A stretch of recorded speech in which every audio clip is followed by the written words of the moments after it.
yes, I'm very happy with the album. The name of the album is On the Air. And on the album I have a tribute to the Beatles, which I'm proud of, and it's kind of like a thank you song to them. What happened to Billy Preston, the man known as the fifth Beatle? How did someone so talented face such a tragic life and ending? Did fame bring him happiness, or was it the start of his troubles? Why did his life take such a sad turn despite his success?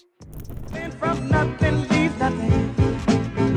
You gotta have something if you wanna be. What can we learn from his story about struggles, fame, and heartbreak? Let's look at Billy Preston's heartbreaking journey. Well, it all started when I was 3 years old. I came from a musical family. My mother plays and my older sister plays, and I grew up playing in church. And that's my musical background in gospel. I love it.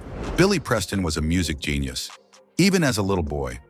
Without anyone teaching him, Billy learned to play the organ and piano like a professional. He started his music career at 10 years old, playing the organ for famous gospel singers like Mahalia Jackson. Not long after, people on TV noticed Billy's talent. At just 11 years old, he performed on TV with one of his idols, Nat King Cole. They did a duet of the song Blueberry Hill, with Billy playing the organ. Imagine being 11 and sharing the stage with someone so famous. Billy didn't stop there. During his teen years, he kept working with music legends. He performed with Ray Charles on TV and joined Little Richard's touring band at only 15 years old.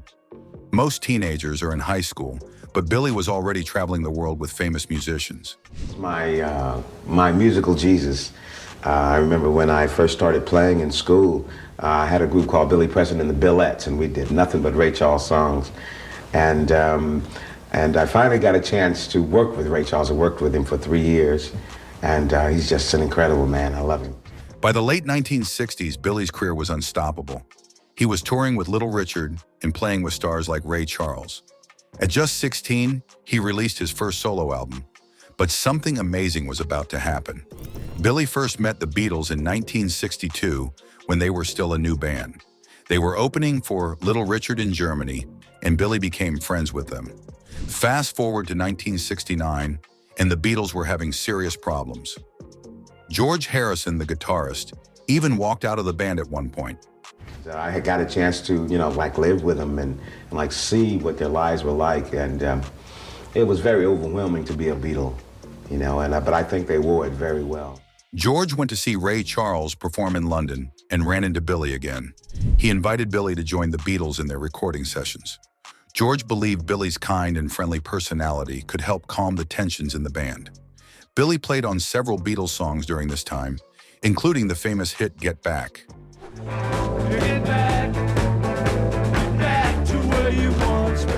His name was even listed on the record as The Beatles with Billy Preston. That was a big deal because the Beatles never did that with anyone else.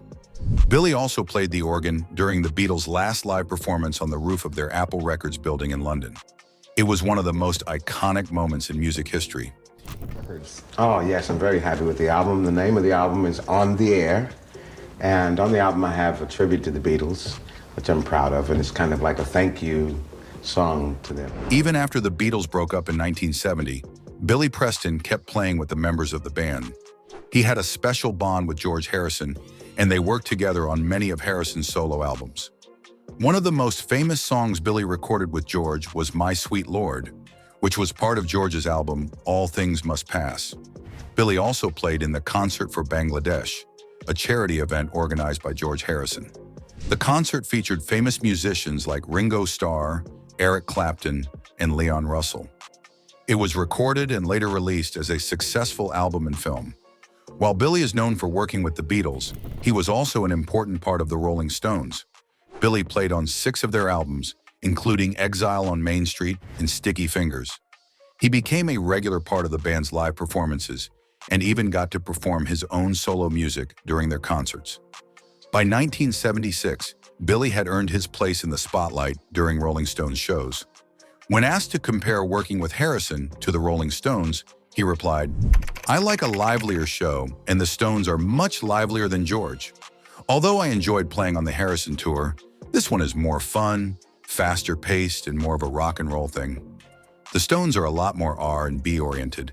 It feels like I've been playing with them for years." We're a family. All the guys are hanging out together and definitely getting off on each other. Keith is really enjoying playing with Ronnie. This time around, people are a lot happier. The music isn't as laid back, and Keith and Ronnie are really clicking. The band is doing a lot of things they've never done in America. It's been a pretty good tour so far, not nearly as exhausting as the last few I've done. Before joining these famous bands, Billy had a dream of becoming the next Ray Charles. Billy had the chance to meet Ray Charles in Los Angeles and shared his dream. Ray Charles gave Billy some important advice: to be himself. This advice helped shape Billy's career and sound. He didn't try to copy anyone, but instead created his own unique style of music. It was a pleasure working with them because I met them in 1962, and this is like before they had made it big and they were opening acts on the show. In fact, I remember getting them free Coca-Colas from the club owners when I was working with Little Richard over there. Aside from his successful music career, Billy faced a lot of challenges and controversies. In 1991, Billy Preston was arrested for a 16-year-old Mexican boy. According to the boy, Preston brought him back to his home in Malibu and exposed the minor to adult materials. Crack was reportedly offered to him as well. He was arrested for investigation of battery, showing material to a minor, possessing and being under the influence of a controlled substance. Submitting to a drug test, Preston pled guilty to and was charged for the assault. More surprisingly, the charges of child emulation and exhibiting adult material to a minor were dropped. Although his sexual orientation was known to close friends such as Keith Richards, Preston's manager Joyce Moore revealed some uncomfortable secrets that offered a different perspective about the songwriter. While traveling with a touring production of Amos and Andy, a popular musical centered around an all-black cast, Preston claimed he was by the company pianist. Preston was 9 years old at the time. When he finally found the courage to tell his mother what happened, she refused to believe him, and the continued. There are suggestions that a pastor also Preston, but those claims have not been verified. Preston was romantically involved with a woman he loved very dearly. Her name was Kathy Silva, and the pair were set to marry before Preston caught Silva and musician Sly Stone in flagrante delicto. What made matters worse was Preston's involvement on There's a Riot Going On. Getting high was the only way he could do it, Moore said, and when his urges came down on him, he couldn't bring himself to ever touch a woman again. The demons from childhood never left him, agreed Letty Preston, Billy's half-sister. More horrifyingly, she added, and he suffered nightmares and tears from the memories. Drugs helped him to escape. Whatever demons were surfacing within Preston ultimately does not really excuse his behavior. On January 18, 1992, the Los Angeles Times reported that Preston assaulted a second victim. The man was older than the Mexican boy. He was 38, but it demonstrated a pattern in the Preston's life.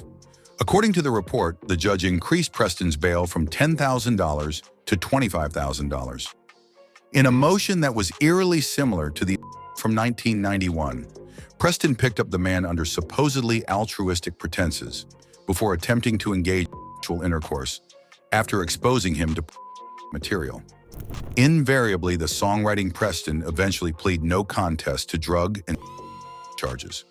Preston's life was full of ups and downs. At one point, he was accused of with a deadly weapon. His punishment included rehab, house arrest, and probation. But in 1997, things got worse when he broke his parole by testing positive for. This sent him to prison for 3 years. While there, investigators found out that his former manager and others had staged car crashes, burglaries, and fires to scam insurance companies. Preston even filed for bankruptcy twice during this tough time and got another year in jail. When Preston was released, he thought no one would want to work with him again. But his friend Moore believed in him and gave him a chance. She became his manager when he toured with Eric Clapton in 2001. Things were looking better, but Preston's health became a big problem. He suffered from kidney failure twice while on tour, nearly dying both times. From then on, he needed dialysis to stay alive. In 2004, Preston moved to Scottsdale, Arizona, near Moore's home. Despite his health issues and troubled past, he still found some success. In 2006, he was expected to earn over $2 million. In October 2005, Preston performed at a special event in Los Angeles for a film called The Concert for Bangladesh. Sadly, drugs still controlled his life. He even sneaked crack onto a flight and skipped rehearsals to buy more drugs. Moore later said, drugs completely took over his life. Sadly, he experienced severe breathing problems because of swelling around his heart. The attack was so bad that he fell into a coma and never woke up. Billy spent his last days in Scottsdale, Arizona. On June 6, 2006, he passed away at 59 years old. Despite his long struggles with health and addiction, his final moments were peaceful. His manager, Joyce Moore, said, "He had a very, very beautiful last few hours and a really beautiful passing. He went home good." Mr. Preston, how do you deal with the ups and downs of the music business? Pray. I have to pray, because it's faith. You're out there on faith. Billy's talent defied gravity in life. But after his death, the financial troubles that followed became just as complicated as his music was soulful. Preston passed away in 2006, but the battle over his money and legacy has been going on for years. At the center of this fight is Joyce Moore, Preston's longtime manager and the CEO of Preston Music Group Inc., or PMGI. She claims to be the only person who truly understands Preston's wishes and believes it's her job to protect his legacy. But the situation isn't simple. The legal issues started back in 2005 when Preston filed for bankruptcy.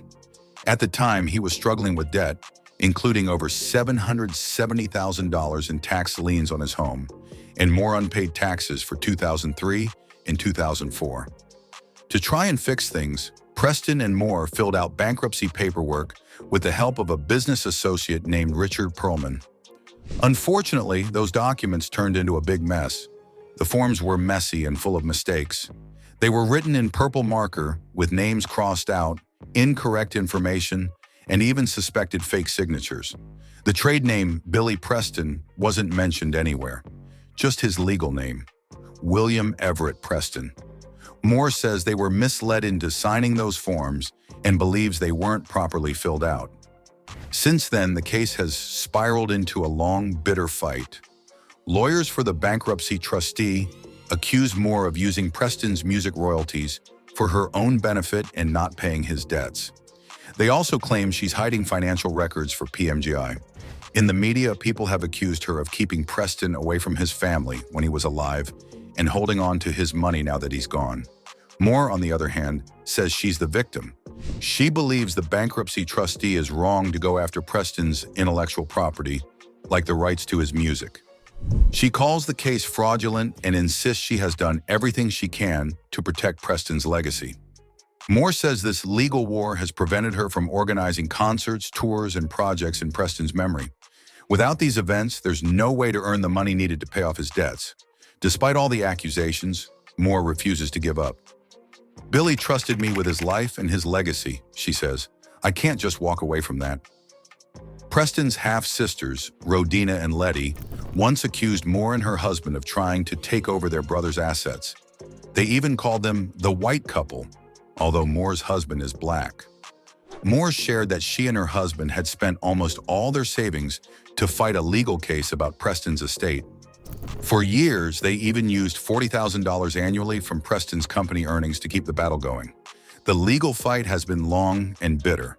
Moore says that her side tried to settle twice, but no agreement was reached. Even the judge in the case pointed out how expensive and emotionally draining lawsuits can be, urging both sides to find peace.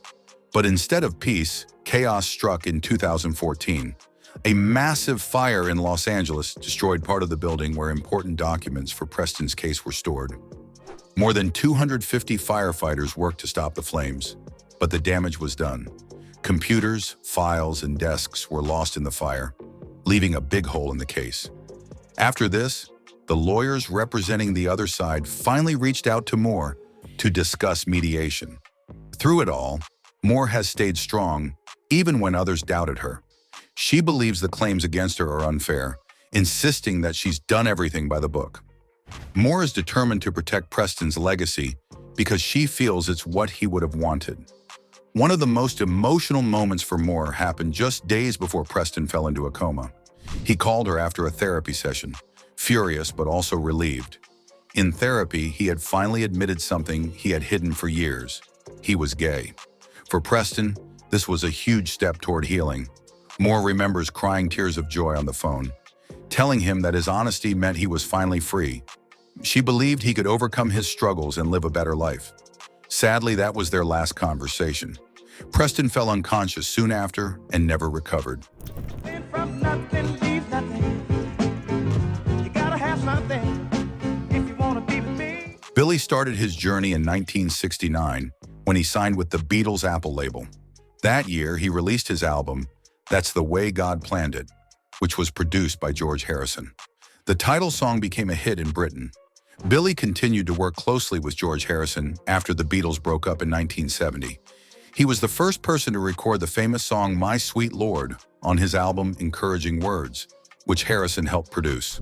My Lord. Oh, my Lord. Preston didn't just work with George Harrison like I said earlier. He also played with John Lennon and Ringo Starr on their solo albums after the Beatles. In 1971, Preston left the Apple label and signed with A&M Records. Could you tell us a little bit about Apple Records in those days? Oh, Apple Records was fun. It was like a home, because you had the freedom to do whatever you wanted. In fact, the first time I got a chance to sing on an album was on Apple. And the first time I got a chance to co-produce my records, and that was with George. We did 3 albums together. That year, he helped out with another famous song. Stephen Stills asked Preston to sing a line from his own life. If you can't be with the one you love, love the one you're with. This became a hit song on Stills' solo album. Billy Preston's own solo career reached new heights in the early 1970s. In 1972, his song Out of Space became a big hit.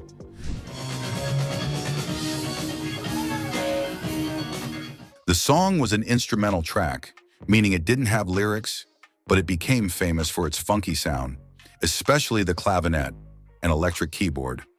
Out of Space reached number 2 on the US charts and topped the R&B charts. It even won a Grammy Award for Best Pop Instrumental Performance. The song sold over 1 million copies and earned a gold disc.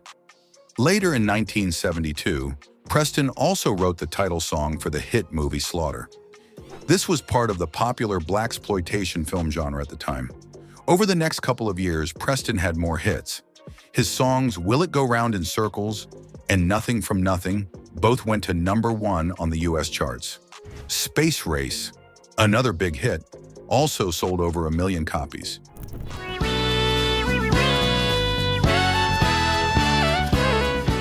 He was so popular that the famous TV show American Bandstand used his music for the show's breaks. In 1975, Preston joined the Rolling Stones as their keyboard player. He played with the band on albums like Sticky Fingers and Exile on Main Street. He was with them on their 1973 European tour, and his live performances were recorded on his album, Live European Tour, 1973. In 1974, he co-wrote the song You Are So Beautiful with his friend Bruce Fisher, and it became a big hit for Joe Cocker. So beautiful. Billy also had a special place in the Rolling Stones' history. He contributed to songs on their albums like Black and Blue and Tattoo You. However, he left the band in 1977 after a disagreement about money. Even though he wasn't with the band anymore, he still played on solo albums by Mick Jagger and other members of the Rolling Stones.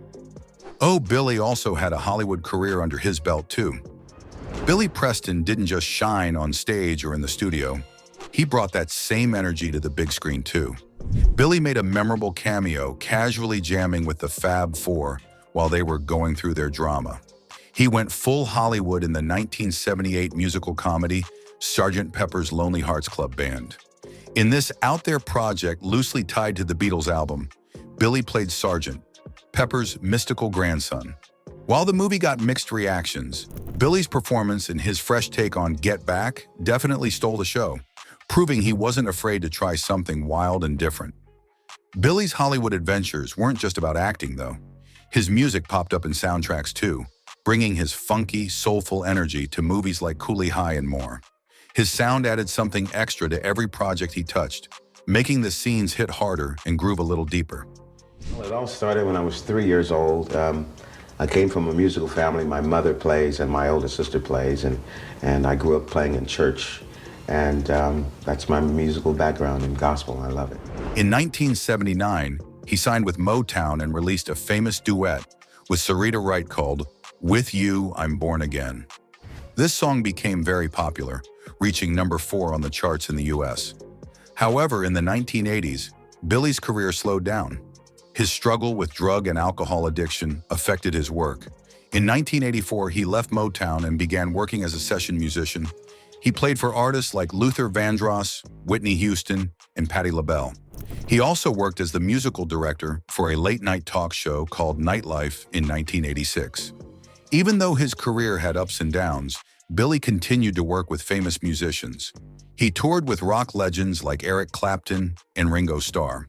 In 1991, after the death of the band's piano player, Billy was invited to join the band, but he had legal issues that ended his time with them. Billy's career continued to evolve in the 1990s. In 1997, he recorded an album called You and I in Italy with the band Novecento. He also performed on the TV show Good News in 1998 and appeared in the movie Blues Brothers 2000. In 2001, Billy was deeply saddened when he heard that his friend, George Harrison, had passed away. He performed at a concert in Harrison's memory in 2002, singing and playing the organ. In the early 2000s, Billy worked on several projects. He toured with the Funk Brothers and Eric Clapton and played on albums by Ray Charles and Johnny Cash.